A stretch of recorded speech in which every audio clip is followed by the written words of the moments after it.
லைஃப்ன்ற அந்த கேமை பார்த்து விளையாடுங்க. ரெக்கையுள்ள குஞ்சு அவன் இறக்கமத்தை எல்லாம் மேலுது ஊருக்குள்ள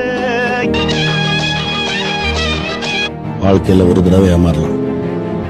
செஞ்ச தப்புக்கு தான் மன்னிப்பு தெரிஞ்சு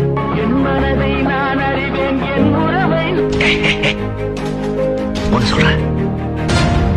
என்ன எங்கேயோ பார்த்திருக்கேன். எத்தனை ஜென்மம் எடுத்தாலும்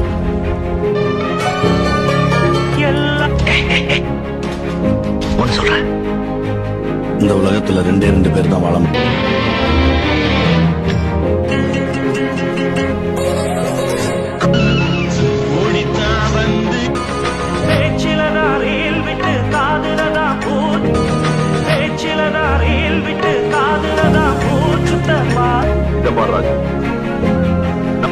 இந்த ஜென்மத்தில் செஞ்ச பாவம் மனிதனை மனிதன் தாழ்த்துவதற்கு